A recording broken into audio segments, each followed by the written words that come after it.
एक समय की बात है। एक छोटे से गांव में दो प्यारे दोस्त रहते थे, मुन्ना और गुड़िया। मुन्ना एक शरारती लड़का था और गुड़िया एक समझदार लड़की थी।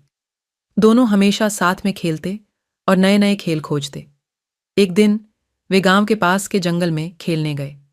जंगल में चलते चलते उन्हें एक पुराना और रहस्यमयी घड़ा मिला।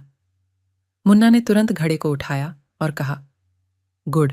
गुड़िया, देखो, शायद इसमें खजाना हो। गुड़िया ने मुस्कुराते हुए कहा, पहले इसे खोलते हैं, देखते हैं क्या है। जब उन्होंने घड़े को खोला तो उसमें से एक जिन्न निकला। जिन्न ने कहा, धन्यवाद बच्चों, मुझे इस घड़े से निकालने के लिए। मैं तुम्हारी 3 इच्छाएं पूरी कर सकता हूं। मुन्ना ने उत्साहित होकर कहा, पहली इच्छा, हमें बहुत सारे खिलौने मिल जाएं। पलक झपकते ही उनके चारों ओर ढेर सारे खिलौने आ गए। दोनों खुशी से झूम उठे। फिर गुड़िया ने सोचा और बोली, दूसरी इच्छा, हमारे गांव के सभी लोग हमेशा खुश और स्वस्थ रहें।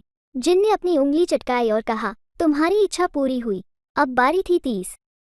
स्वस्थ रहें। जिन ने अपनी उंगली चटकाई और कहा, तुम्हारी इच्छा पूरी हुई। अब बारी थी तीसरी इच्छा की। मुन्ना और गुड़िया ने मिलकर सोचा और फिर कहा, हम चाहते हैं कि तुम आज़ाद हो जाओ और जहाँ चाहे वहाँ जा सको। जिन ने मुस्कुराते हुए कहा, तुम दोनों बहुत नेक दिल हो।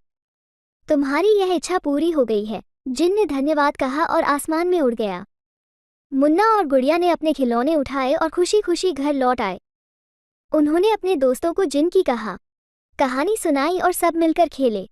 इस तरह मुन्ना और गुड़िया ने अपनी बुद्धिमानी और दयालुता से न सिर्फ अपनी बल्कि पूरे गांव की खुशियां बढ़ा दी। और वे सब